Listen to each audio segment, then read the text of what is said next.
22nd or so. 24th. And we're discussing, well, first we'll chant Bhagavad Stuti. Om Namo Bhagavate Vasudevaya. Om Namo Bhagavate Vasudevaya. Om Namo Bhagavate Vasudevaya. Narayana Namaskritya Naranchiva Narottama Devin Saraswatam Vyasan Vishwardham Udirayan Master Preshu Bhadreshu Nityam Bhavata Sevya Bhavitmashoke Bhaktir Bhavati Nashiki Krishna Swadamo Bhagate Dharmaganana Vishla Kavanashta Dishamesha Purarakadanolita Sarvedanta Sarami Sri Bhagavatam Ishite Sarvasamrita Triptasya Anyashasya Krishna Tuya Bhagavata Guru Sarvashrai Pratishoge Pratyakshrai Nanartakai Priyamaya Bhagavata Krishna Shriyanga Tate Gainirata Gopi Krishna Srimad Bhagavatam Grantaraj Ki Jai. So we're discussing first Canto Bhagavatam, first verse, which explains the Sambandha Videya Prayojana of the Bhagavatam, and the next verse explains the Adhikar, who's eligible to study the Bhagavatam. So every Shastra has these four subjects are described in the very beginning of the book. These beginning verses are actually the Mangalacharna of the Bhagavatam, which this first verse is as we said last week, the Bhagavatam is the commentary of Vyasadeva on the Vedanta Sutra, and he includes two verses from Vedanta Sutra in the first verse of the Bhagavatam. First chapter, first part of Vedanta Sutra, chapter 1, verse 1 and 4, he includes in this first verse, Jamadhyasya Yata, and Andre Itara. Yata Vinamaya. No, not that. It says there, it says in the Chatu Smanved.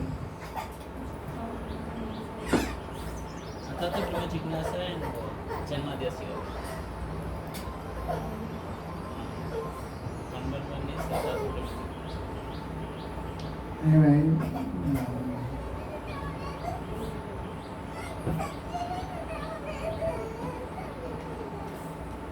So, Vishnu has very extensive commentary, and we were reading from that last week, and he was offering his Mangalacharna, as I mentioned, from page 1 to verse to page 5 is the Mangalacharna. Page 5 begins the first commentary on verse 1. So we're on page 3 of the commentary, where he's describing Srimad Bhagavatam, and he's offering obeisance to Srimad Bhagavatam, because this is the Bhagavad Puran, and so it's discussing Srimad Bhagavatam, Sri Krishna. And he has a very nice description of Srimad Bhagavatam there, you can read it. Srimad Bhagavatam Krishna is the sweet ocean of all auspicious qualities. Yeah, he's splendid like the sun. That goes on. Then you turn the page on page 4. In the first paragraph, he says this, Bhagavatam has appeared as the crown jewel of all Shastra. The Bhagavatam among the Vedas is especially famous for restoring Dharma and delivering devotees. The bottom of the page explains the Bhagavatam is another form of Krishna, similar to the idea of oneness of body and mind when we talk about Krishna. So Krishna is the Bhagavatam, and the Bhagavatam is Krishna. Krishna is the holy name, and the holy name is Krishna. Binato Nama Nama No. There's no difference between the holy name of Krishna and Krishna. There's no difference between the personality of God as Srimad Bhagavatam Krishna and the form of Bhagavatam. On page 5, it says he explains the Bhagavatam is Krishna in 12 forms. Why do we say Bhagavatam is Krishna in 12 forms? 12 cantos. In the Skanda Purana it describes what form of Krishna the 12 cantos represent. Does anyone know that description? Tell me. First and second canto are the two legs of Krishna. First canto was the feet of Krishna, and the second canto was the legs of Krishna. And Third canto is this part of Krishna. belly. Belly. And the fourth canto is the chest. Fourth canto is chest. Fifth canto and sixth canto hands. Yeah. Seventh canto. Anyway. Canto is face good. Yeah. Tenth canto was the head, the face, and the 5 chapters of Rasa dance. What are they? Smile. Sweet smile. Smile. What's 11th and 12th canto? Mukut. Crown. The crown of the Bhagavatam represents the body of Krishna. The 12 cantos represent the 12 parts of Krishna's body. Okay, chapter 5 of page 5, the first explanation of Vishnu, he begins giving his commentary. He starts out his commentary by describing the last line. Satyam Pram Dhimahi. Pram means the highest limit, topmost. Satyam means Krishna, the topmost truth, who exists in all time and space. Dhimahi means let me meditate on him. So the meaning of this first verse, the meaning of the sutra from Vedanta Sutra 111, Atato Brahma Jignasa, is indicated because meditation is the result of inquiry. So the Vedanta Sutra starts off with a phrase, a sutra, which means a abbreviated, condensed knowledge. Atato Brahma Jignasa, what does that mean? Now we should inquire about Brahman. What is spiritual reality? So how will you understand what that is? By approaching Guru. You'll understand spiritual reality by meditation, dhyan. That's why what lemma bhakti is dhyan. Smaran. Third lemma bhakti, hearing, chanting, remembering. So dhyan, remembering, smaran is meditation. So by meditation you realize the goal of bhakti, which is a form of Krishna and love of Krishna. So the Vedanta Sutra indicates meditation. So Satyam Pram Dhimahi is the explanation of the first verse of the Vedanta Sutra, which says the topmost form of Dhimahi, which means meditation, is the Satya, Param Satya.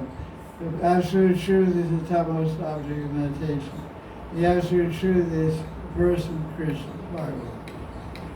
So that's what's being said here. In the first explanation, page 5, you can see it there. First explanation, page 3, have a look? Yes, ma'am. You see it.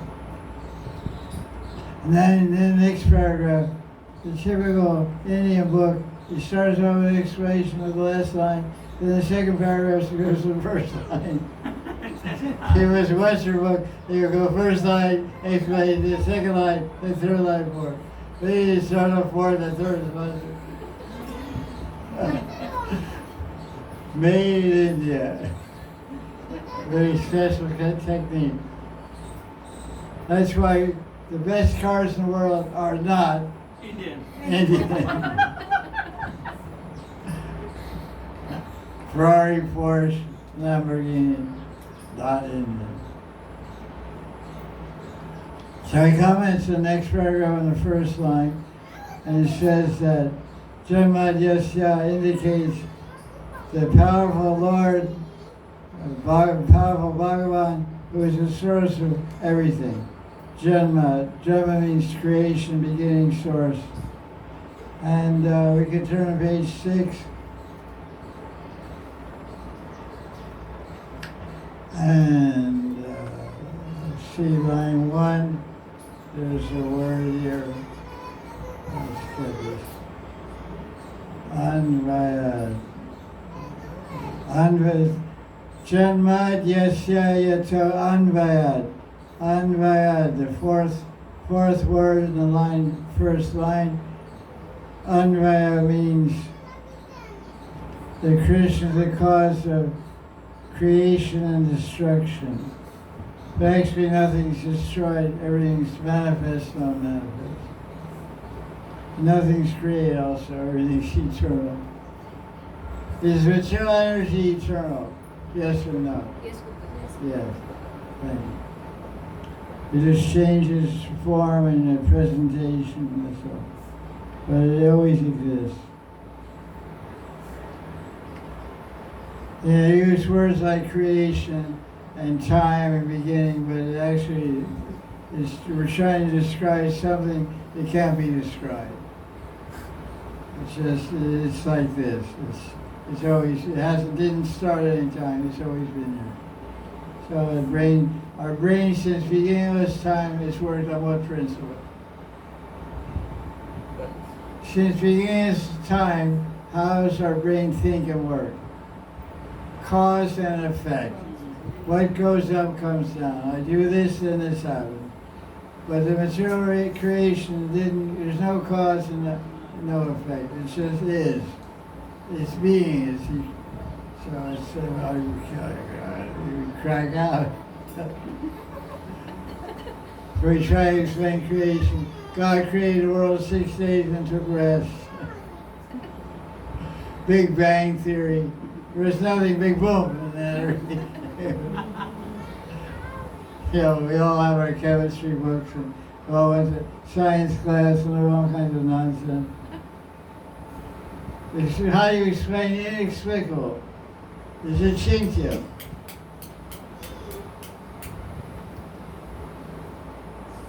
So Krishna says, we should understand that Krishna is the basis of everything.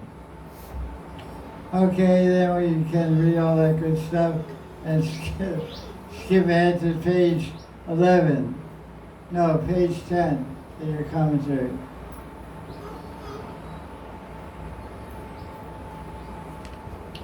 And the last line to it says, it talks about how Brahma received this knowledge of Bhagavatam in the heart. Tene Brahma Rita, Yadadi Kavye. The first Brahman, the first intelligent human being in our creation is Lord Brahma. And he received knowledge in the heart. So that means that knowledge can manifest in the heart by the mercy of Krishna. There are stories about great Vaishnavas, there are Siddha that had no material education. But anytime they were asked a question on any subject matter, they knew the answer. Because all knowledge was manifest in the heart directly by Krishna. And of course the story is there of Ramanuja and his servant. What was his servant's name? Quraish, I think. Quraish, his servant. His servant was just doing Guru Seva all the time. And he was asked to give a lecture in Sanskrit. And he gave a great lecture in Sanskrit because he had all the power of God in his heart because he pleased Krishna. So Guru Seva is very powerful. As Narada Muni tells us in the Bhagavatam 7th Canto, by Guru Seva and by Guru Bhakti, you can get everything. Itat Sarvam Guru Bhakti. Everything can manifest in the heart by Guru Bhakti. That's what we find, that by doing Guru Bhakti, there's so many examples. I know one one guru, present-day guru of a Gaudiya Math, who was a very simple Vaishnava, always doing Guru Seva. And it was he wasn't even a Brahmin by caste, Bengali devotee. And there was another devotee, he was very brilliant, he was a Brahmin, and a very brilliant guy and a great speaker. And when the Guru was leaving his body, he appointed the simple servant as the next acharya for the whole mission, the whole Gaudiya Math. And the intelligent Brahmin disciple was complaining to his Guru. He said, he's not smart, I'm smart. But that wasn't too much appreciated. So this very humble and simple person was just doing Guru Seva all the time, wasn't being very famous for being learned. He was appointed Acharya. And the first lecture he gave after a few months was next year, on the Tiruvada celebration of the Acharya, the appointed of his Guru. He gave a phenomenal lecture. All the Gaudiya Maths were in attendance. All the Acharyas were in attendance. So this first anniversary, death anniversary of the Acharya, Tiruvada. Everyone was like amazed at the lecture that this new Guru gave. So everyone said, it's only by Guru Bhakti. It was a miracle. I wasn't in the lecture, but I heard about the story. I know the devotee personally. He's a very fantastic speaker just because of Seva and Guru Bhakti. So that's the power. Let's see what else Krishna says.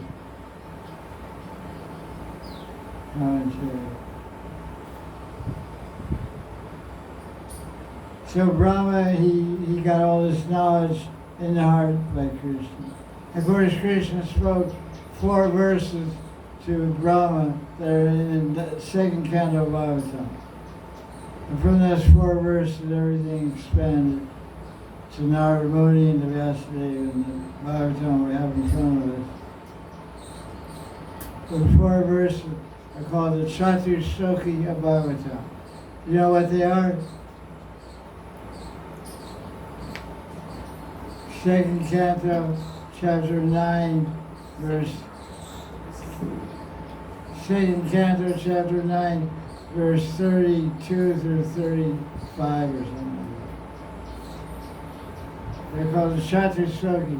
These are the 4 verses Lord Vishnu, Narayan, spoke to Brahma that became the Bhagavatam. Manifested later, Brahma spoke those 4 verses to Narada, Narada spoke to Vyasadeva. And there's Samadhi, and he wrote the Bhagavatam, 18,000 verses. He wasn't happy with it. And Narada Muni appeared to him and said, you didn't describe Raja Ras, you had to rewrite it. So he wrote it again, 18,000 verses, Raja Ras. He wrote those verses in Samadhi Bhashya. He was in Samadhi when he wrote it.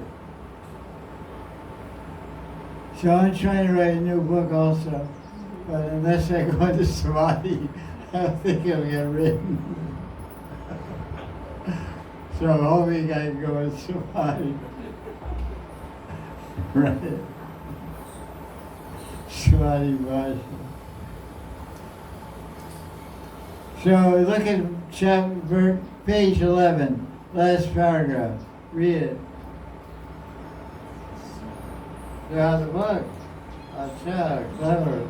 Krishna's commentary. You know, page 11. No. Let them a book. Give them a book.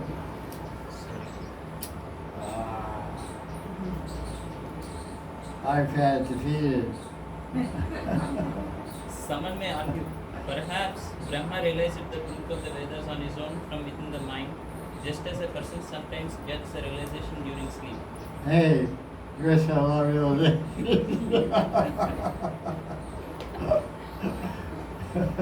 Okay, go ahead. To answer this argument, it is then said that Brahma independently does not have the power to realize this knowledge. Me too. But even the greatly learned are bewildered about this. Yeah, me too. This explains the following sutra. Etena netaro nupatte. A jiva is not described because such an interpretation of the mantra is illogical. Main thing I want to say is that the main point of this paragraph is that you can't get knowledge on your own. You can't get knowledge on your own power. Because that's what the Vishnu brings out the argument. Someone can say Brahma realized the truth on his own. He didn't. He got it in his heart. Super soul spoke to him in heart. That's how he got the knowledge. Without the super soul, he'd be dumb. He'd be muyanti. Yet surya muyanti. It says that. That's what the verse says. Second line. Kavye muyanti yet surya. Surya means all the intelligent sattvic people in the world. All the surya means sattvic, intelligent Brahmins in the creation, the whole universe. They can't get this knowledge.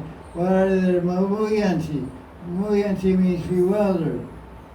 So this line, Namuyanti, you see it there. Muyanti yet surya. The most intelligent suras, devas and devasas, are bewildered about this spiritual knowledge of the truth. But Brahma got the knowledge in his heart by the mercy of Vishnu, Bhagavan, Sri Krishna, that's Super Soul. Second paragraph, page 12. When we talk about meditation, it indicates we meditate on an object that has a form. Forms are made of the three gunas of matter. Therefore, the form is temporary. This objection is answered in the third line.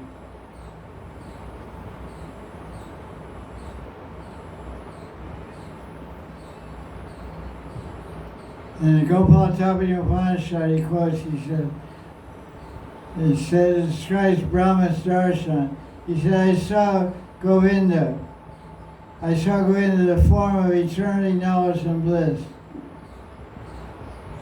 And then you see on page 13, Vishnu quotes all kinds of verses of the form of the absolute truth has a form, and the form is Bhagavan. That's basically the conclusion. The absolute truth is not formless, it has a form, and the form is Bhagavan. Tejo Vari Mridam, the third line, Vinyo. So you see that on page 13 he quotes, he said, Krishna has a form of transcendental qualities, which is independent. He's not a lifeless material body. He has a body with hands, feet, belly, etc. Then he says, he quotes all Puranas, Brahmanda Puran. Krishna has a form, Satchidananda Vigraha. Krishna's body is eternal, unchanging, and has no faults. Is never a product of matter. So he's establishing the object of meditation is a form, in the form of Krishna, and his form is transcendental. That's why it's called Bhagavatam. It's a description of the beautiful personality of God. Now turn to page 15, the bottom line. You should get a book. Don't be so cheap. Spend so much money on club soda. Shut it up. Say about the book. Okay, sharing books. 4 students. One book for 2 kids, 2 students. Okay, read this. Bottom of 15. The bodies of the inhabitants of Vaikuntha are completely spiritual, having nothing to do with the material body, senses or life there. Okay. Therefore, kindly explain. Now, boss. Next paragraph. But When doubt, Next paragraph. What is doubt?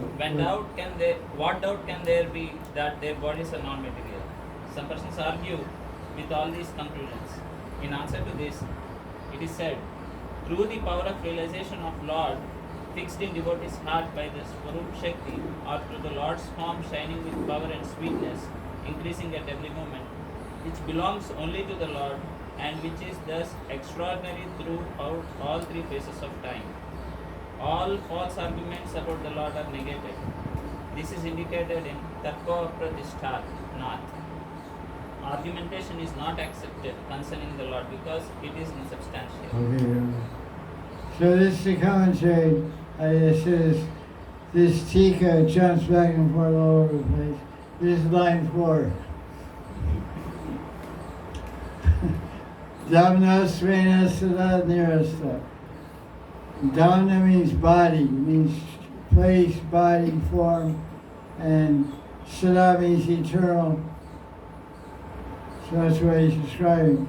The bodies of Bhagavan is eternal, and the bodies of the Vaikuntha Vasis are eternal. And then he says, Krishna reveals his form to the person that he chooses. That's the continuation of the same paragraph, page 16.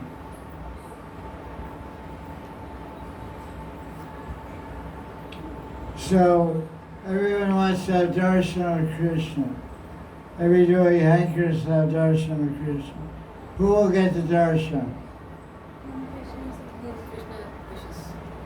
Krishna selects. One of Krishna selects. Well, Radharani. Who's more compassionate? So we go there, we pray for, we put our prayer there. Because what happens if you have darshan of Radharani? You get prema. You have prema. Krishna, you get your head cut off. You have darshan of Krishna, he cuts your head off. We don't hear anything about Radharani doing that. She's giving praise. What happens when people have darshan of Chaitanya? Start renunciating. We are praying also. If you read Chaitanya Charitamrita, you'll see the Lord Chaitanya gave distributed prema at white as he traveled through India in 2 ways. What way? To holy name. By chanting Hare Krishna, Hare Nam Sankirtan, holy name, and Touching. Hugging. Saundarya Rupam. It says in Bengali, Saundarya Rupam, his beautiful form. Just seeing him, just seeing Chaitanya, they got praying. Why? Because his vision was carrying the Baba Radharani. Now, Chaitanya is Krishna Srupam. He's Krishna with the Baba and color of Radharani. Now, when people saw Krishna, and Krishna there, did they get praying? No. Why not? What's the answer? Because there is no Radha. Krishna's Lord Chaitanya gave praying by seeing him. But Krishna doesn't get praying. Why?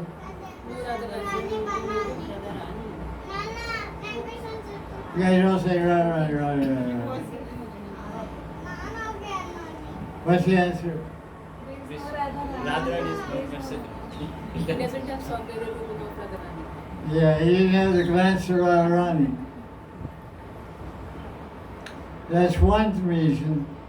The other reason is given by Jiva Goswami and Sandarvas. The demons that Krishna killed didn't appreciate his sweetness. Didn't appreciate his sweetness. What about us? That's all, that's true. But we're also demons. But we worship the sweetness of these. We worship Krishna's sweetness. We're Madhurya Upasakas. We're worshiping the sweetness of Krishna. And hoping to see that, taste that sweetness, and become that sweetness and appreciate and see that sweetness in Krishna, then we'll get prema when we see Krishna. Otherwise, when Krishna gives us darshan, if we don't appreciate his sweetness, hello. What do you want? What are you doing? Why you came? I'm busy eating pizza. Are you looking for all right? She's over there. No, actually, I came to take you to the spiritual world. Oh, me?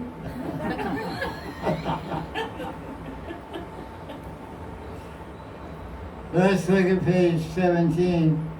Read the first paragraph. Go on. The potential mood indicates. This is line 4. From Satyam Chadimi. This is the meaning of the word Satyam. The potential mood indicates that material arguments. No, wait. Second explanation. Yes.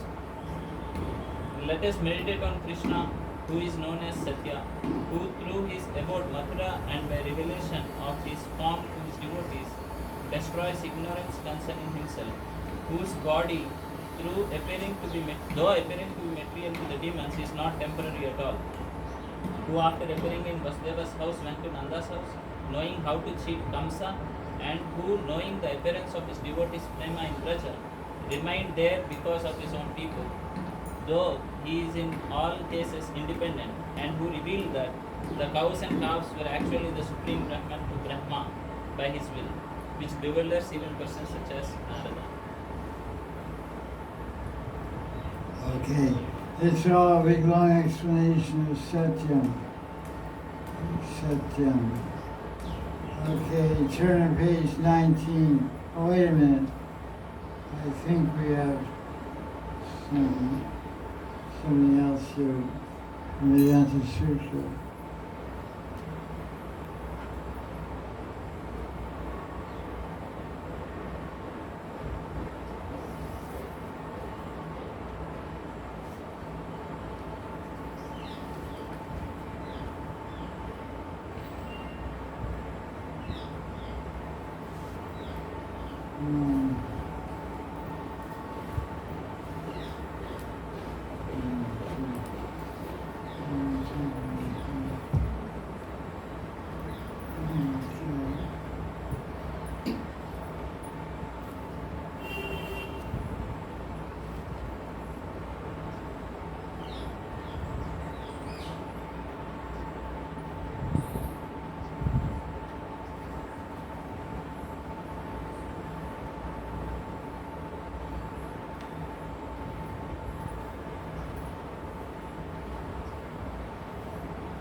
I'll read that later. There you go. So that was page. Okay. Now let's look at page 19. This is all commentary on Satya, and Satya means truth. So from Satyam Chadimi, we should meditate on the topmost truth. Who is the power of Satya? Krishna. So on page 19 Mahabharata says, Krishna is fixed in the highest truth, and truth is in him, because all truth arises from Krishna. Govinda is respected as truth or Satya. So Satya Pratishta Krishna, Satya Matra Pratishtan. Satyat Satyam Chagovindas Tasmat Satya Chanamata. And Brahmanda Puran says, Satyam Sri Krishna Dhime Pram Brahma Narakriti. We meditate on Krishna, Supreme Brahma with human form. And then we meditate on Krishna, who destroys ignorance of jivas, Kuhakam, by his abode called Mathura and by his form. So living in Mathura can destroy ignorance. Oh, so.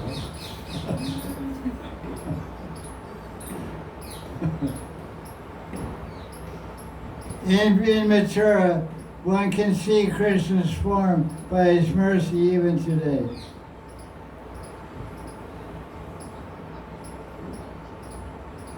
His glorification Mathura.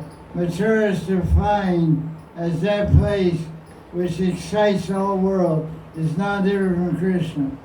Is that place which the essence of spiritual knowledge is extracted. This is a takeoff on the word Mathura. The word Mathura comes from the word mat. Mat means to churn, to spin, to turn. So he's saying extracted, like a honey extractor. So you stay in Mathura Mandal and knowledge will be extracted from your heart. You get the essence of spiritual knowledge will manifest in your heart by staying in Mathura and getting tossed and turned and lifted and dropped and spun around like a whirlpool washing machine in Mathura. And after that you'll come up, all this knowledge will come out. And you churn yogurt, what happens? Two things happen. Buttermilk goes down and butter comes up to the top. So that's what happens. All the buttermilk of material desired goes to the bottom and the butter of frame comes to the top. Damodar, Makan Chor, Bhagavan Ki. Jai. Krishna Makan Chor.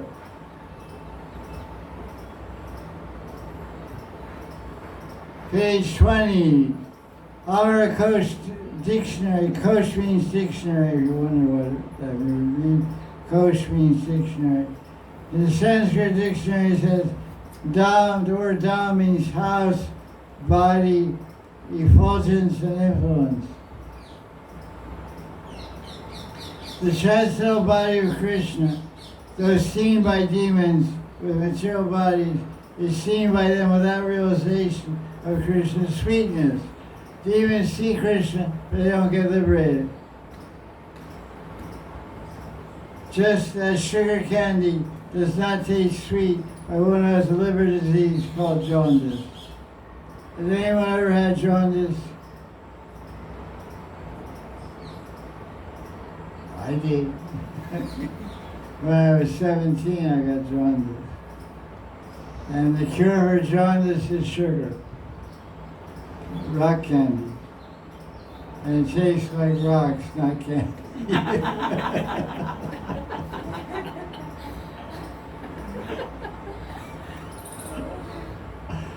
Rock candy is crystallized sugar on a string. They dip liquid sugar, it makes crystal.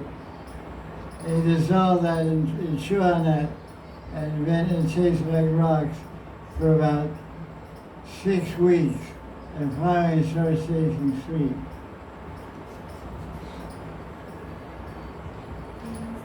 It was a great time. 6 weeks eating, 5 weeks eating rocks. I had a stone crushing factory in my mouth.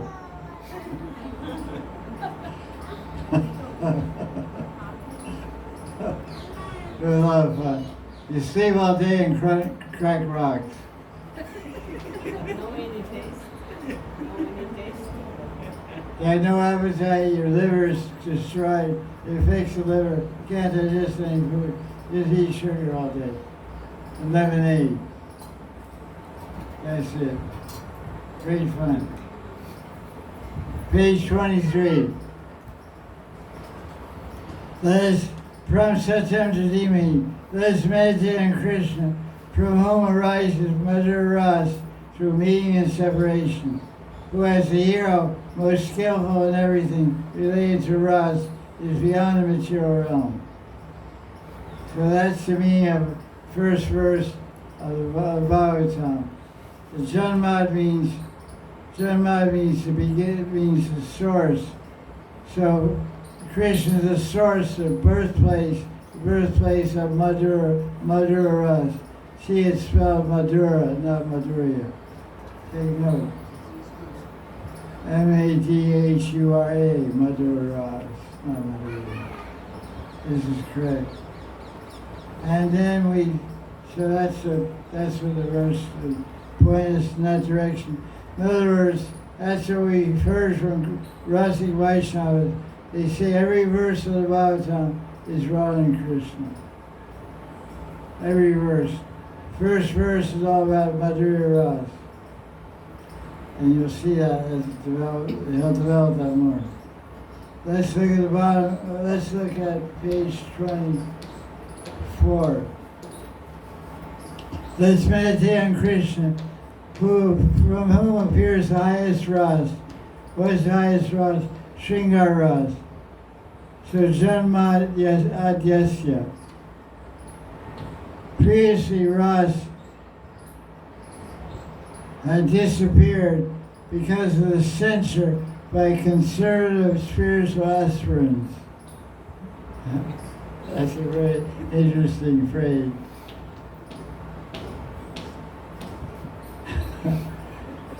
Madhura Rasa of Krishna was here 5,000 years ago. And everybody knew about it. And then 1,500 years ago, Jayadeva Goswami Gita Govinda and revealed again Madhura Rasa. But 2,000 years ago, a conservative spiritualist appeared named what? 2,000 years ago, Shankaracharya. So that's what it said. This Rasa, Madhura Rasa, disappeared with the appearance of Shankaracharya. Who is, he said, it was censored. Madhura Rasa means X-rated. So they call it a censor board. So Shiva came as Shankaracharya to censor Madhura Rasa. X-rated, not allowed. That's what it is, Brahman. Light. Stay out of that kunja. Don't go in the dark. Don't stay out of the dark. Tamasi Man Jyotir Gama. That's Vedanta Sutra. Tamasi Man Jyotir Gama. Come out of the darkness. Come to the light of Brahman. But we say go to the darkness. Go to Rashi Leela. Vedanta Sutra said, Tamasi Man Jyotir Gama. Come means come. Go. Come out of darkness, go to light. The light of Brahman. Brahmajyoti. We say, Rarani, come out at midnight. I'm playing my flute. Rarani, come out to Manshivat. The Kunja Leela, come out at midnight. Rashi Leela, Nisha Leela. We say. Tamasi, Param Tamasi. So this highest Ras of Shringa Ras, which is Adi Ras, Jamad Adi, in the first line of Bhagavatam, Jamad Adi. Adi means Adi Ras. Adi Ras means the amorous love of Radha and Krishna. It's called Shringa Ras, Madhura Ras. Loving dealings of Radha and Krishna. And there's Anvayat and Itra. Anvayat and Itra means meeting and separation. Madhura Ras is Priyatam Bhagavatam Rasam. And then he comments, very interesting, on this next paragraph, page 24. And he comments on Abhigya, line number 1, Abhigya Swarat. What are two characteristics that define Bhagavan Sri Krishna?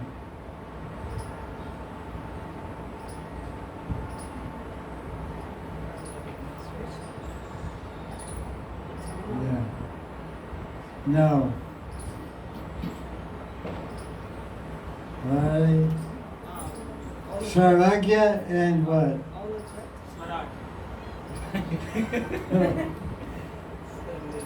Srat actually means Srat means Sarvagya. Abhigya means Sarvagya. There's two qualities of our Sri Krishna. Sarvagya is one, and Vimukta. He knows everything. Sarvagya means all-knowing, omniscient. God is omniscient, omnipotent, omnipresent. So he's Sarvagya, he's all-knowing, which means Abhigya, Abhigyan. He knows everything, but he's also bewildered. Vimukta, mukta means bewildered, and vimukta means completely bewildered. By what?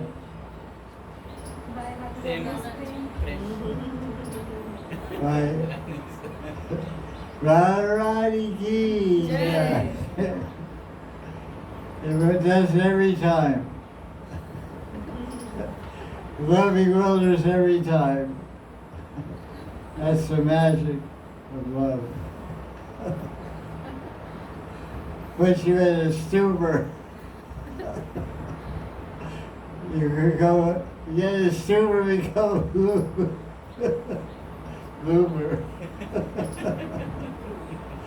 You get a stupor, become blooper.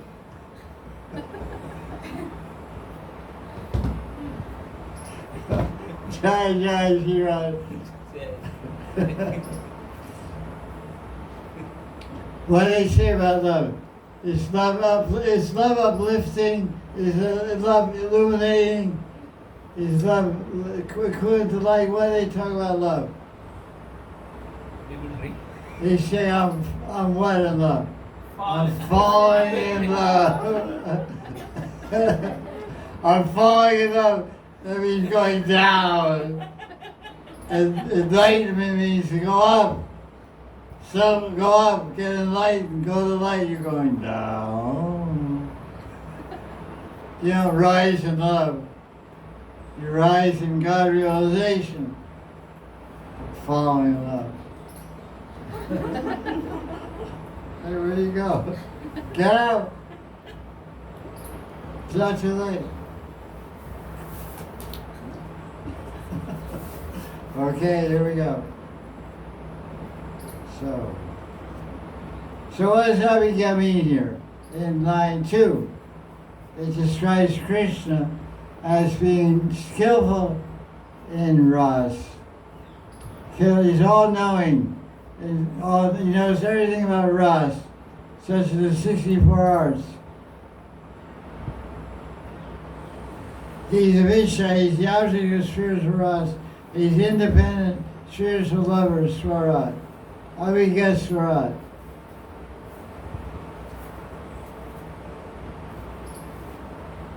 This is a really interesting idea. This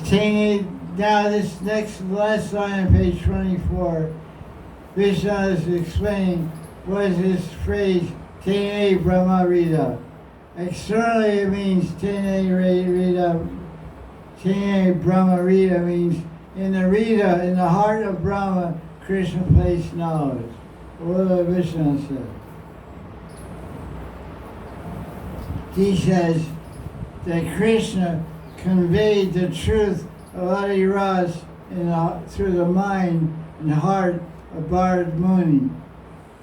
Bharad Muni wrote a book called Natya Shastra. Natya Shastra is a whole description of drama and plays and drama. It's the basis of modern movies and cinema. And all drama. It was written thousands of years ago. And they say that Bharad Muni was trained by Indra Dev, or directly by Krishna, realized the knowledge and science of Ras. And Vajrasri Sindhu by Rupa Goswami, he studied that Natya Shastra by Bharad Muni and spiritualized it. Because Bharad Muni wrote about material love, material Ras. So Rupa Goswami read it and transformed it into describing Radha and Krishna. So this knowledge, this is the Adi Kavi. Adi Kavi means the original poet The poet is Brahma, and Brahma is a poet of Ras, because Krishna put the Adi Ras in Brahma's mind. And Rita means heart, means mind, means heart. So that Ras they put in the poet Bharamuni, he put in the original poet Brahma. So that's why Vyasadeva was able to describe Madhura Ras in the 10th Canto of Bhagavatam. Because Vyas heard Adi Ras from whom? From Narada Muni, and Narada Muni is Guru, and Krishna in the heart, and Samadhi. And Narada Muni, who did he hear the Adi Ras from? Narada Muni heard Adi Ras from his Guru, who is Brahma. And who Brahma heard the Adi Ras from? Krishna in his heart. So that's what we're understanding here from our Krishna. Page 25 of the commentary on verse 1 is about, on the bottom, the fourth explanation.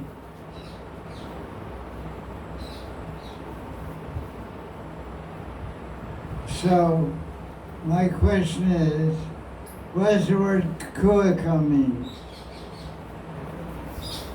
Dark place. Cave. I think it means to see. Look it up and you have a sense of difference. Okay. You did your homework, you wrote your book. Kuakam. Pandit Gopal Shastri is looking up the Amrit Kosh. Miriam Williams, Amrit Kosh. Oxford, Amrit Kosh.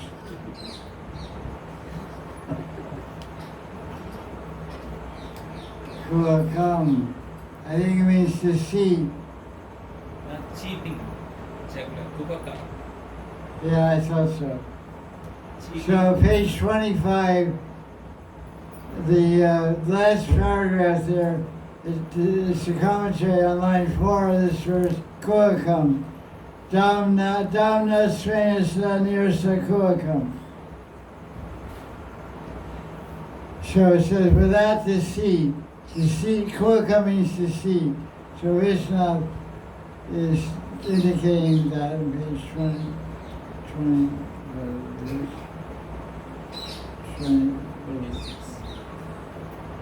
25, the bottom of page 25 says, without deceit. You see that? That means kuakam. Line 4 of the Sanskrit verse.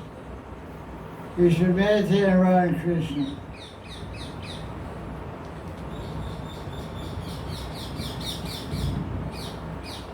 From whom arises the height of Madhura Ras.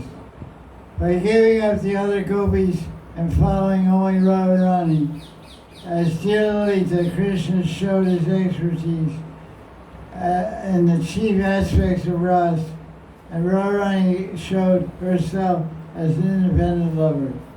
Krishna imparted Bhagavatam through the heart to Shukadeva, who knew this Ras from birth. Bhagavatam makes devotees faint in ecstasy, undergo transformations, just as fire, water, and earth reverse their properties. Among all the gopis, sweetness reaches its highest point in the company of Radharani. No one will argue that.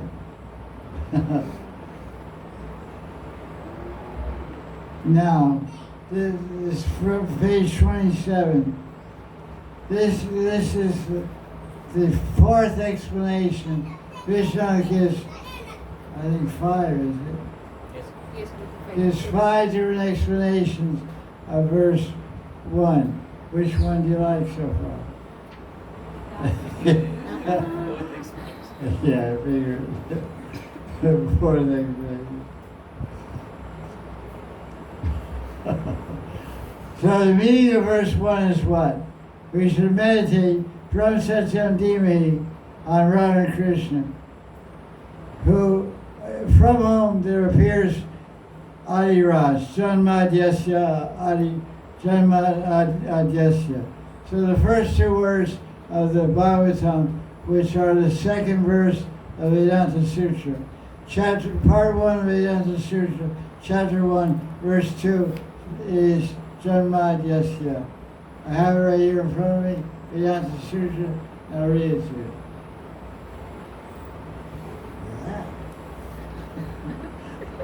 Verse 112, Janmadyasya. From Brahman arises creation, maintenance, destruction of the universe. Here's the commentary by Baladev Bhushan. Janmad means creation, maintenance, destruction. So,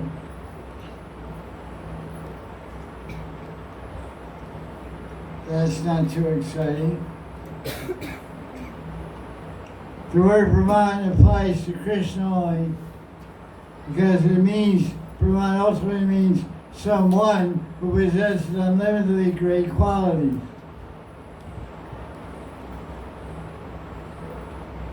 Okay, so there's some discussion in this book on page 157.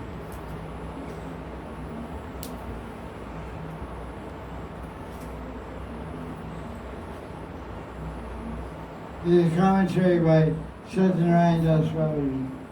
He talks about this, about Brahman, etc. He said the Vedanta Sutra is meant to harmonize all the Upanishads. Begins by defining the supreme truth Brahman as that form, that from which the evolution, sustenance, and dissolution of all things proceed. Janmad Yasya. It is significant that the Bhagavatam, which is a natural commentary on Vedanta, begins with the same words.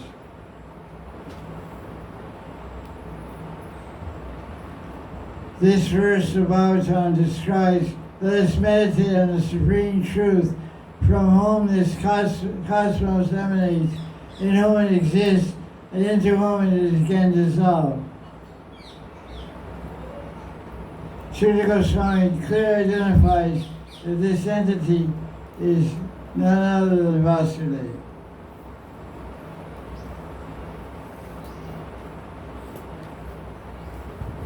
Okay, so he said something else also. Okay,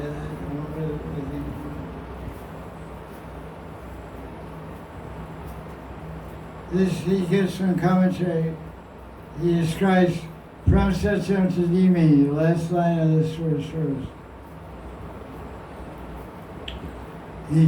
Shiva Goswami comments on this verse, 111.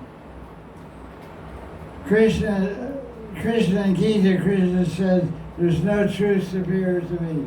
What's that?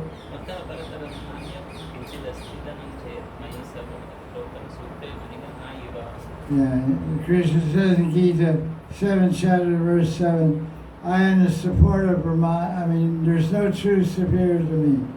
And 14th chapter, 27th verse, Krishna says, Brahmano hi pratishtam, I am the basis and support of Brahman.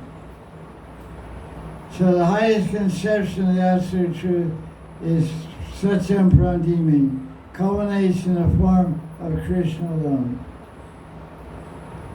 Krishna alone is the source of the whole cosmos.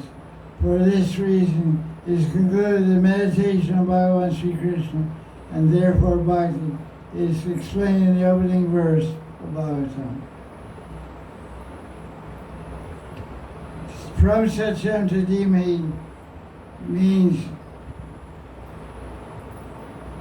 the supreme absolute truth to be meditated upon is Bhagavan Sri Krishna. He is the one who spoke about the Bhagavad to Brahma, and the same point is made in the opening verse. That's a little bit. You see the difference between the Anglo-Vishnu, Vishnu, and Jiva Goswami. Vishnu always ends up with the gopis. The first verse of the Bhagavatam, Janmadyasya He's describing, he gives 5 explanations of the verse. How many pages? How many pages of commentary? Go from the beginning of the commentary to the end. How many pages? Count the pages.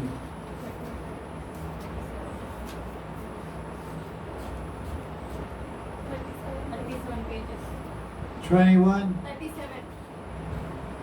Thank you. Vishnu gives 37-page commentary on the first verse of Bhagavatam, Mahanidhi. And the first verse of Bhagavatam is a commentary on 2 slokas from Vedanta Sutra. 112 and 114. So that's interesting. So it's 4th explanation. He's saying this verse of Bhagavatam means we should meditate around Krishna, who are the source of Madhura Ras. Then he says, because Krishna gave up all other gopis and followed Radharani alone, he's known as dearly the lover. And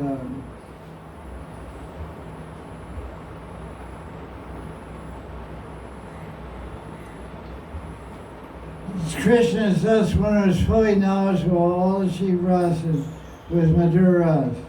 So our Teshu Abhigya, you see that in the first verse, where what line is it?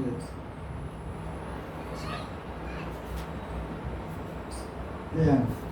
First line of verse, see it says, Ishvara says, Artesh Abhigya. What does artha mean? Dharma, art, kama, moksha. What does artha mean? Which is of value. Artha means objective, means value, means money. Generally it's translated as money. Economic development. We worship God, we do good deeds, we worship Devas, we worship Shiva, we worship Durga. It's called Dharma. Sanatana Dharma. Then we get blessings, we get result. What is the result? Money, power, position. This is the result of doing Dharma. And we enjoy it, calm, and then we get fed up with that, then we want liberation, divorce. Dharma, art, calm, moksha. You go through all 4. You're already liberated. You're on your way. You're in Dharma, art, you're busy. You had to get the moksha. We all do. Me too. So he said, Archesha Abhigya means to know the valuable thing. So what does he define? Archesha Abhigya. Abhigya means to fully know the most valuable thing. What is the most valuable thing? Amorous love. Nobody's going to argue that. It means one who fully knows the most valuable thing. The most valuable thing is amorous love. So one who fully knows amorous love is Sringar Raj Krishna. He's Sringar Murti Man. Sringar Murti Man. Amorous love personified is Krishna. He's called Smara Murti Man. Smara means remembrance, also means erotic love. Erotic love is called Smara. So he's Smara Murti Man. He's a very personified form of erotic, amorous love. Krishna.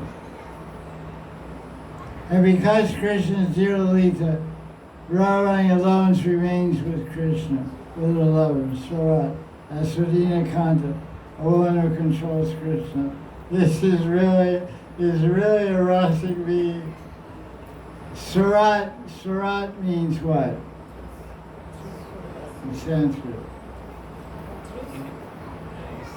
I think it means independent. Like you say Surat. Swatantra. Independent. Surat means independent. So what does it say here? It says, Abhiga Surat. It's supposed to be describing the absolute truth. Vishnu says Surat describes Radharani. She's absolutely independent of Krishna. He's called Dhira Lita by Rupa Goswami. What does Dhira Lita mean?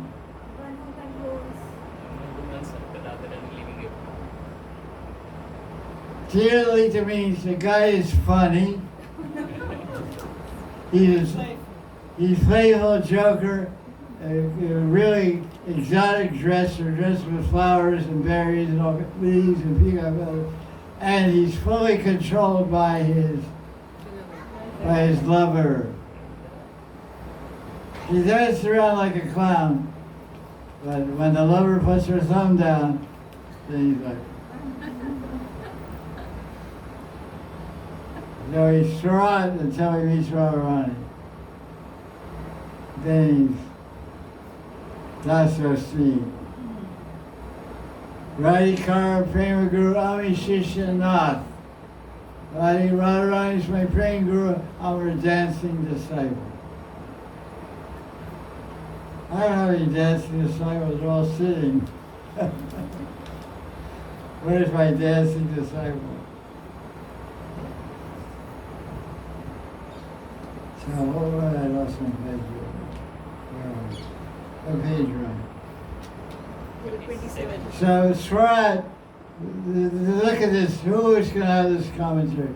Surat means Radharani. How we got Surat?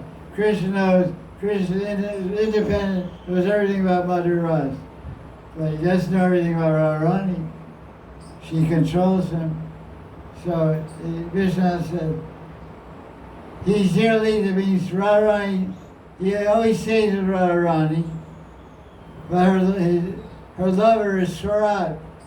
Radharani alone remains with her lover as Surat, Radharani. And what does Surat mean? Surat means Swadina Bhatrika. Swadina Kanta. Kanta means lover, but Radharani has 25 qualities. Her 25th quality is a Nayaka Bhav. There's 8 types of Nayaka Bhav. Name some. We describe them in TBR. What's the name of a lover that runs out to meet her beloved? Abhishar. Abhishar Nayaka Bhav. Nayaka means heroine, female lover, beloved. What is the meaning of one who waits in the kunja for a lover to come? Brahmachari knows all the answers. What kind of Brahmachari is this? Says all about 8 types of lovers. Fuck a Brahmachari. Vasak Sajika. Okay, what is the lover who's eagerly anticipating the arrival of her beloved?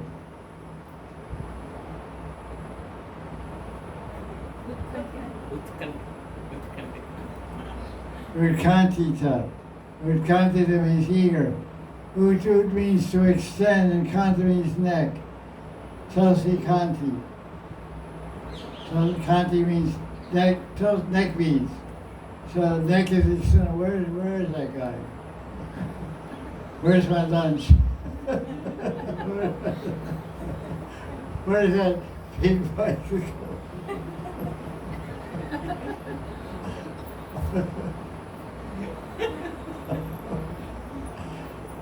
Maharaj, go in there. On the way to the gate, I started saying the word.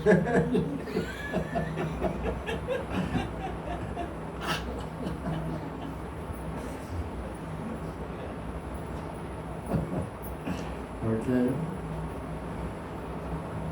So that's right. So Sra means Swadina Brachika, which means Radharani controls her beloved. The woman who controls Krishna.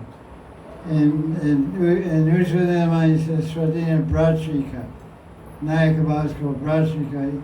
Vishnu is taking that word Swadina and combining it with Kanta. Because Canto means a lover, a woman who controls Krishna. There's only one that does that. It should say the woman. It says a woman, it should say the woman, the one and only woman. There's only one woman who controls Krishna. What's one queen that controls Krishna? Satyabhama. Satyabhama, what does that mean? It means her truths are contrary nature. Satyabhama. Bhama means Bhama Prakar. Bhama means opposite, contrary, disagreeable, resisting. And Satya means always. Always. Hard number. We don't like those guys. Too much competition. Okay, so in order to reveal all this, what Vishnu has just told, Krishna revealed the Bhagavatam through the heart, containing the essence of 5 chapters on Ras. So what he's saying, what does that all mean? It means Sukadeva was in the womb of his mother. Who is his mother? Sukadeva's mother, Vyasa's wife. Don't get that answer either. I respect that answer for you guys. Who's his mother? Satyavati? No. Some other. Search Google. Vyasa's Patni, Vyasa's wife.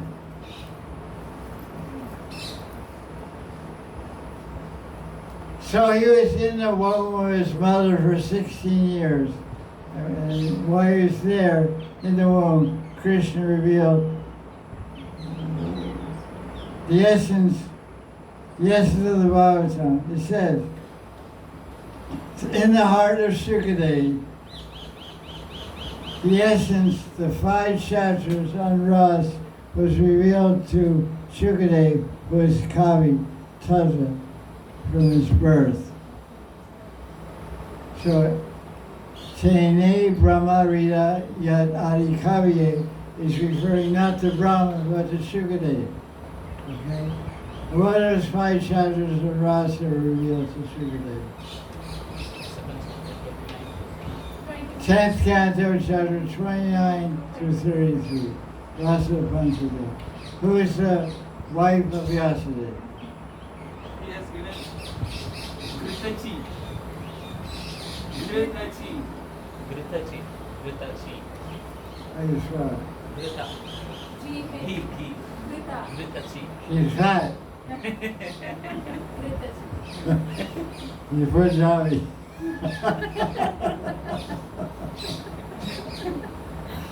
He is from North India, baby.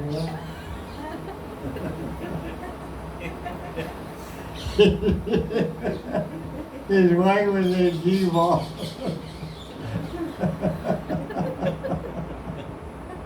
That's pretty funny. His wife was named what? Gritachi. Gritachi. Gritachi. That's funny. In Sanskrit, Grita means ghee. So I don't think she was too skinny. She wasn't a Russian fashion model. She was an Apsara. She was Apsara. Well, of course, that's all I eat. All I eat is ghee up, everything cooking ghee up there. Yeah, I eat Pakabone. No, it's true.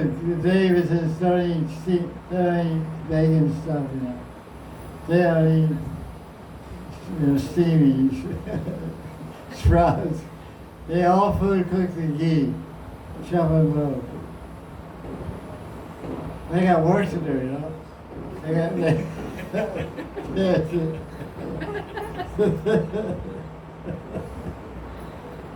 And that's the romance. You like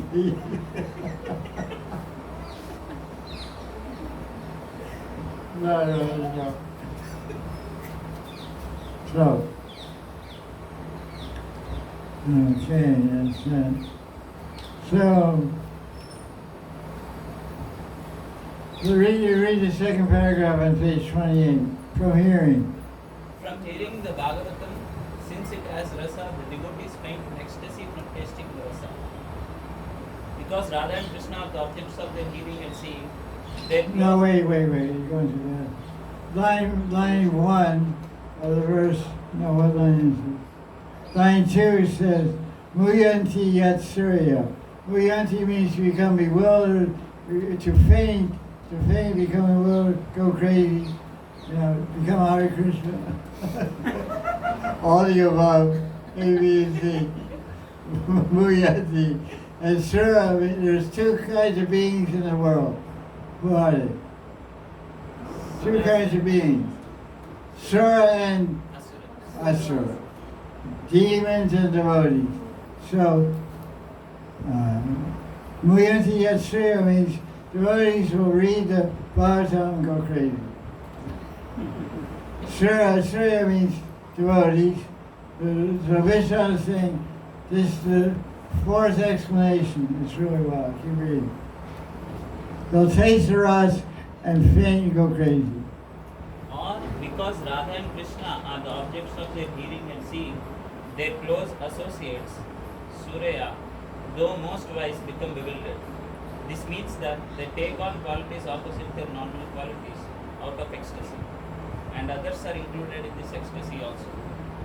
This is illustrated through an example. Their ecstasy is just like earth, water, and fire reversing their properties. Okay, wait. That whole thing, that is line 3 of the verse. Tejo vari midamyata. Tejo vari means water, and tejo means fire. So he's including comment on line 4 there. He's commenting, he's showing all over the place. It's line 2 and line 4 are all comment on this one paragraph. He's such a genius combining everything. He says their ecstasy is just like earth, water, and fire. That's line 3. Tejo vari midam means earth, water, and fire. They reverse their properties. Okay, keep going. For instance, the moon, a form of fire, on seeing Raslila of Radha and Krishna, gave up its quality of moving and became stunned like earth. Water, on hearing the sound of flute, became stunned like earth. Stones made of earth become liquid like water. Krishna plays his flute, and the stones which are rock hard and solid, earth, they become like the rivers start flowing. That's what he's saying. So, it's very clever purport. Really clever. Unbelievable. What page you on? 28. 28.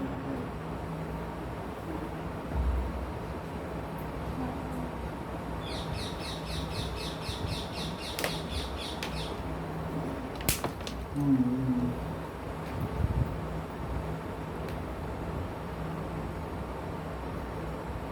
Page 29, top, read the first paragraph. First paragraph, 29. We meditate on them without deceit, as in real forms, and as the most excellent forms. Thus the object of worship, Radha and Krishna, of the Bhagavatam has been shown as the subject of the first verse. So that's it. Radha and Krishna is the first verse of the Bhagavatam. From Satya, the highest truth is the absolute truth, Krishna, and he's represented, he's attained by love, and personification of love is Radharani. So Brahma Satyam is Radha and Krishna combined in loving union, and that's what the first verse reveals, and that's what one will see if he studies the whole Bhagavatam. They'll see Radha and Krishna in union and love. There's a famous Indian poster of Radha and Krishna enshrined, standing up, legs around each other, arms and legs. That's the representation of the union of the divine feminine and divine masculine, Radha and Krishna. And the fifth explanation,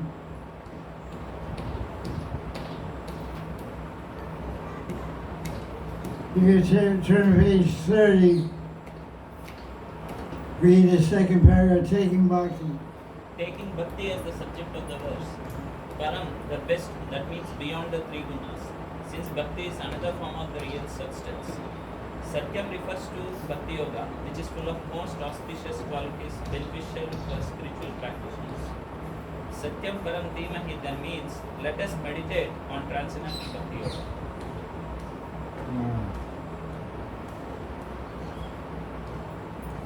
Then he cites a lot of verses to prove how bhakti is transcendental. Then in page 31, he describes the meaning of Janma Adhyasya. He says it describes the power of bhakti. From bhakti, there's an appearance of Krishna, Adhyasya, Janma. So you do bhakti, you have a Janmasya in your heart. By doing bhakti, Krishna will appear in your heart. So Janmasya means the appearance of Krishna on the 8th day of this month, which is Tuesday, next Tuesday. But he's saying, Vishnu is saying, by practicing Bhakti Bhajan, Krishna will appear one beautiful day in your heart. Adhyasya. Adhyasya means worshippers of Bhagavan.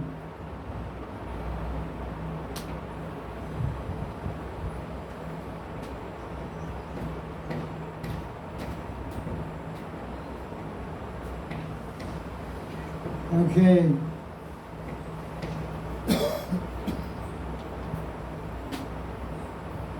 Page 33, you can see there, it says, read it, however. However, such pure bhakti cannot be attained without the mercy of devotees. This is stated next in the verse, that bhakti was revealed Tene to Vyasa by the mercy of Narada, who has Brahman in his heart, Krishna. Okay, read next paragraph. It is impossible.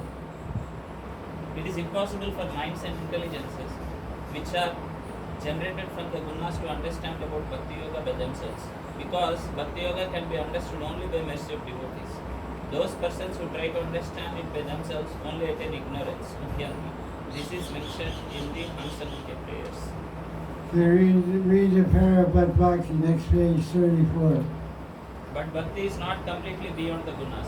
This is shown in the third canto, where Bhakti is described as Satvika, Rajasika and Tamasika. In this, Bhakti, the idea that it is... Wait a second. Vishnu has been presenting in the purport that Bhakti is transcendental.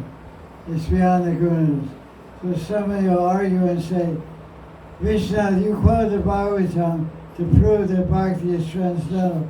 But your own Bhagavatam is describing there's Bhakti in the three modes of nature. There's tamasic Bhakti, there's rajasic Bhakti, and there's sattvic Bhakti. This is described by Kapila Muni in third canto. So what are you talking about? Only pure Bhakti is transcendental, but you're not on that platform of pure Bhakti. Pure Bhakti is mixed. So that's what he's saying. He's giving a hypothetical argument. So how does Vishnu answer that?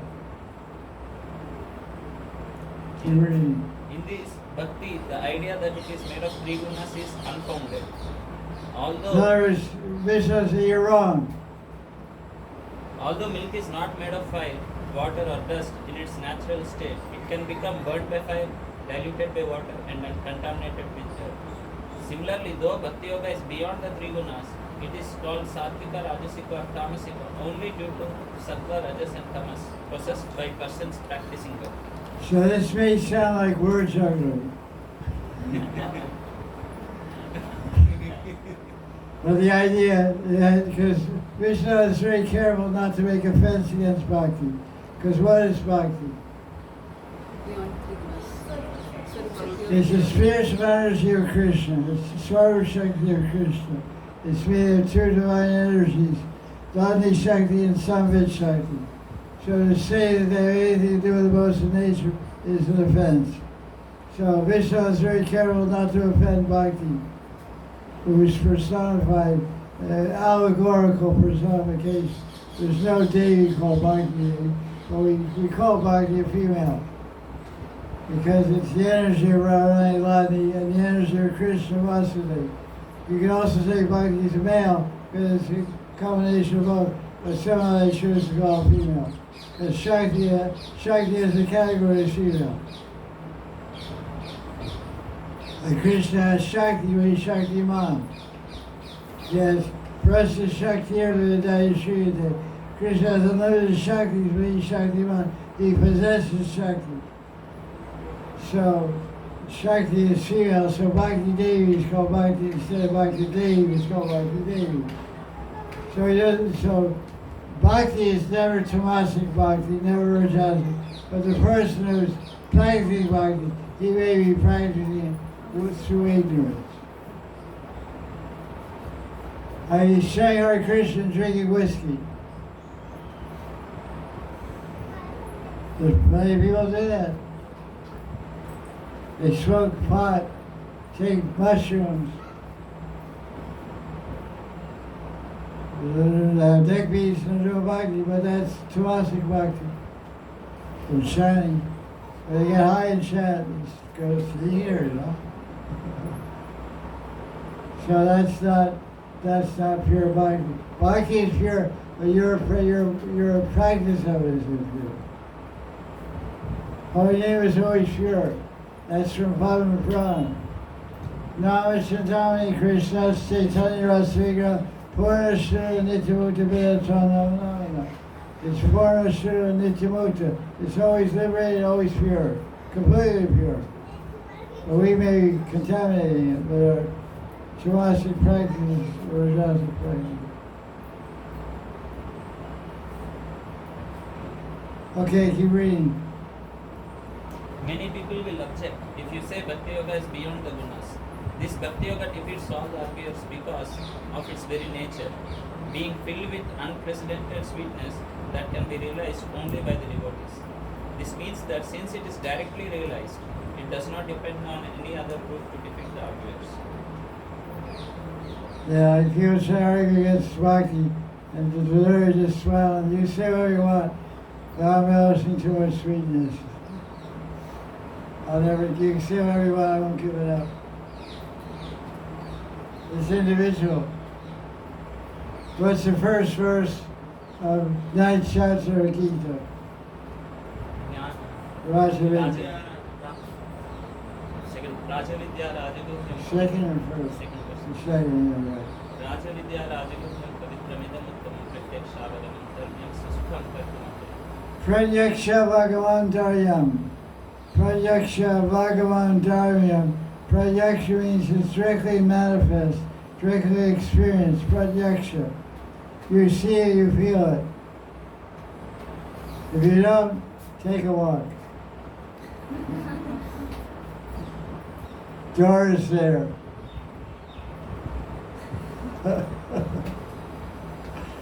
Nobody's walking.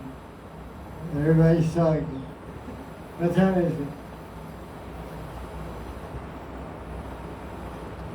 4:41. 4:40.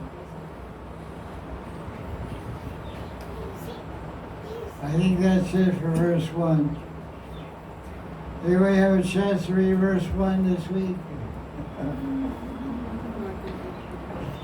You guys are arguing about money all week. The money game. The money's right here, man. You guys are looking in the wrong place. We discover where it is. The treasure is in the back. The box of gold is in the backyard. You're like a guy wearing glasses. Where's my glasses? Now you know it, man. Big universal search. Wait a minute, take your glasses off. Okay, verse 2. This verse is part of the Mangal Charana in a way because it describes the Adhikar.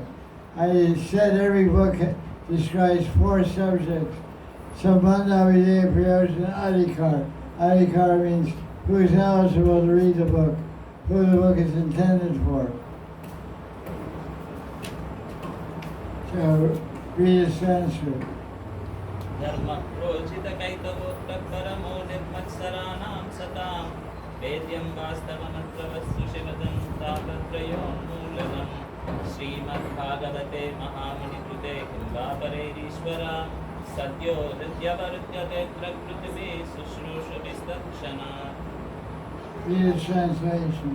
The Supreme Lord becomes immediately captured in the heart of the accomplished devotees by hearing Bhagavatam, and even by those who have suddenly developed a desire to hear it. This does not happen with other works. In the Bhagavatam alone, created by Lord Himself, Krishna Himself, is presented the real permanent object, which can be understood by those without selfish intentions, and which bestows auspiciousness and release from the material world of miseries. In the Bhagavatam alone is presented the process for attaining highest object, devoid of all material goals and liberation. So this verse describes everything.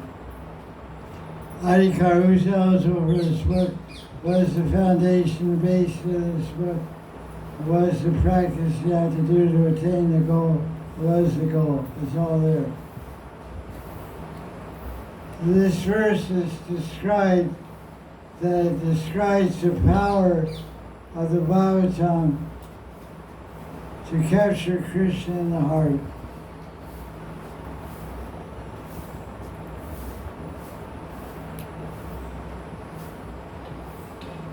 How do you capture Krishna in the heart?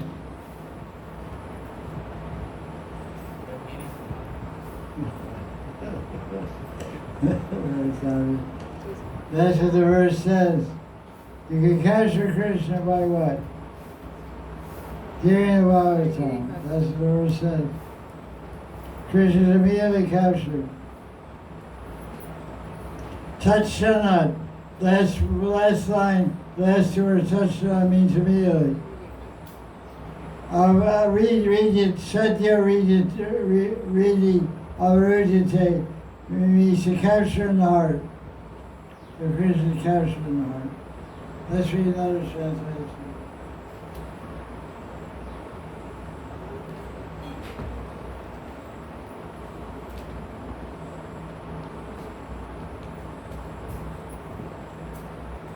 In this glorious Bhagavat, produced by the great sage Vedas, has been taught the supreme Bhagavad Dharma, which is entirely free from self-deception in shape of desiring liberation. It teaches absolute reality, which can only be known by saints who are free from envy. How can they be a saint? Doesn't make sense. If a saint means free from envy. Which is restored into supreme bliss and roots the threefold agony. Agony caused by bodily distemper, that which is attributable to natural agencies, and that which is afflicted by a fellow being. While it is doubtful that Krishna can be speedily captured in one's heart by other means, Krishna can be instantly seized through the Bhagavatam by those blessed persons who have a keen desire to hear it. That's nice translation. You're a blessed person. You're very blessed.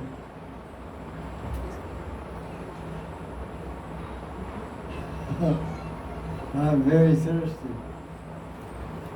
I was about to turn this guy out. He had to give me this lecture.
Okay.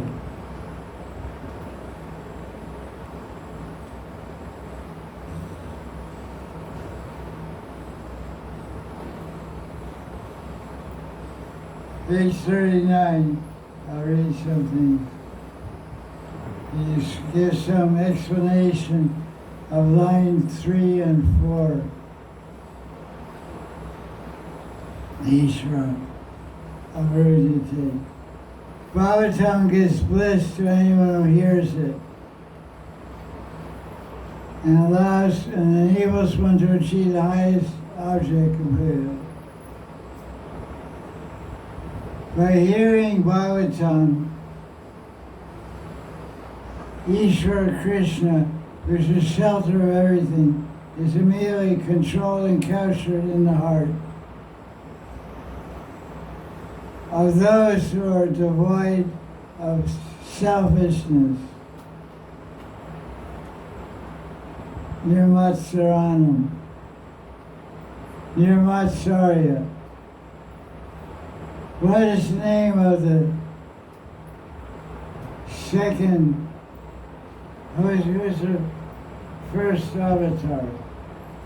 Matsya. Okay, Matsya. So Matsya means fish.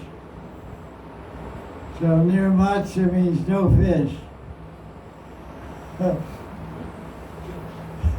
So what does this mean?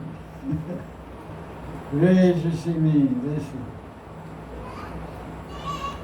In the fish world, you may be knowing, though you were a fish one time. The law of the sea is this.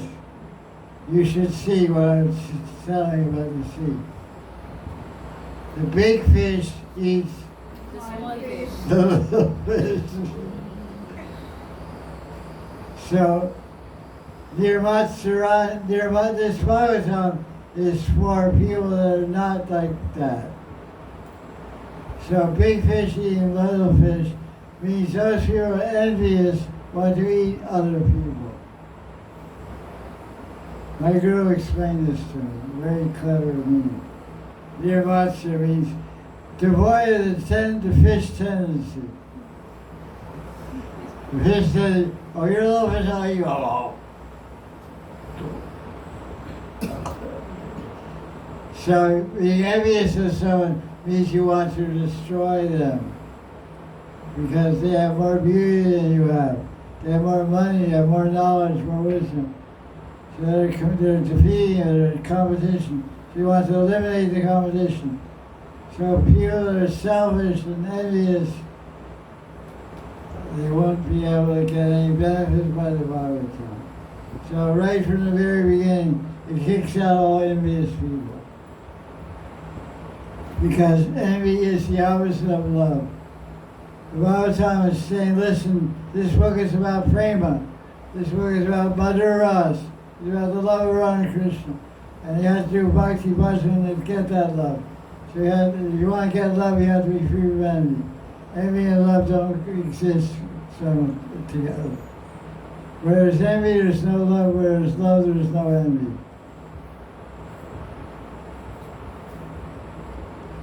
Where there's love, there's no envy. Where there's envy, there's no love. Simple. So, Srila Goswami is telling, listen boys and girls, listen guys, that works both ways. Listen guys, stop, Roko.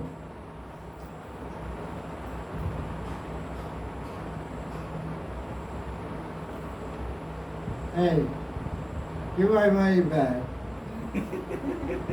You sold me this book, whole set. You didn't tell me I'm not qualified to read it. I had the second verse, I wrote a stop sign, red light.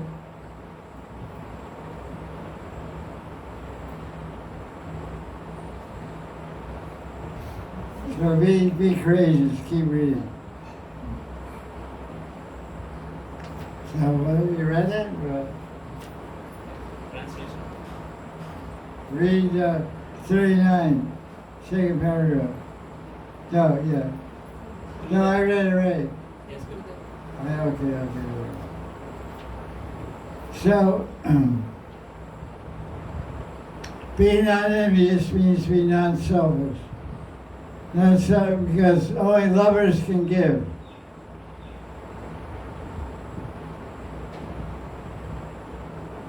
Yes, Gurudev. Selfish people take.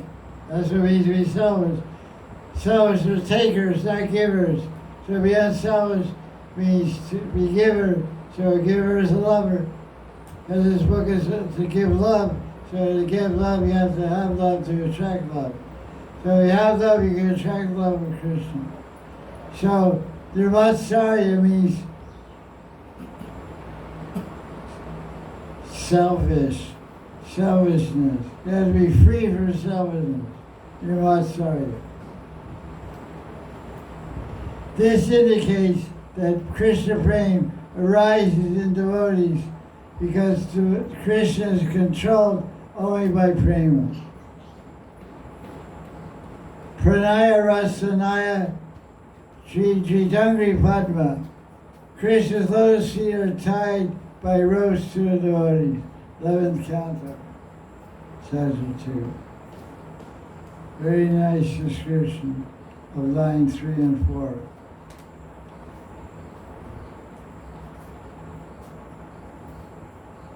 Read from paragraph first, page 40, first paragraph, Krishna. Krishna enters the hearts of even those who have suddenly developed the desire to hear, even from the moment they begin to hear. Since they develop the desire to hear, even before having faith, it means that they develop prema simply by hearing Bhagavatam. Then how much more quickly would they develop prema if they begin hearing with faith? Wow.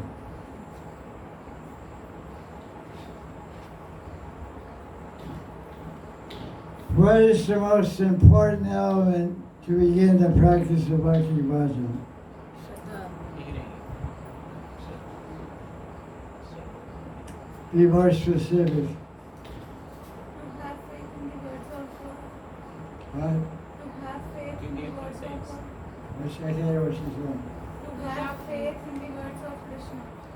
Faith in the words of Krishna. That's close. Surrender. What's the most important element to start to practice Bhakti Bhajan? Surrender. Faith that the Shastras are true. You said faith in the words of Krishna, but it's not always the words of Krishna.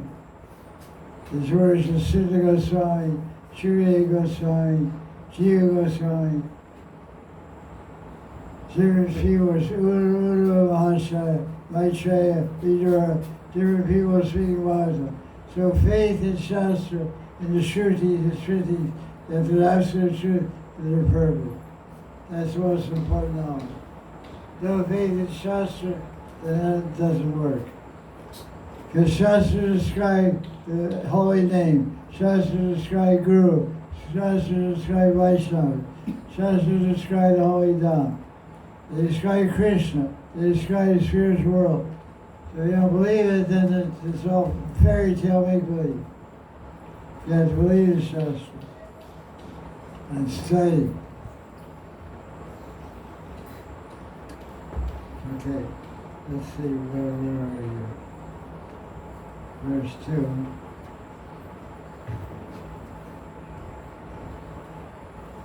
Well, there's a very interesting paragraph he just read.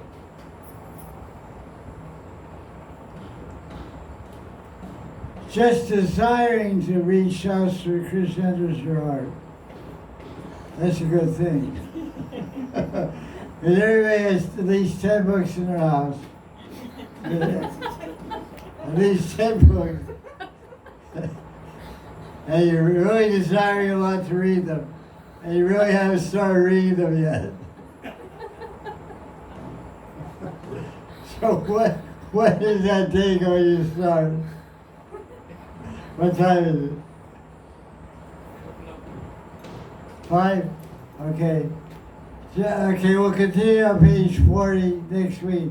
Jai Jai Shri Radhe.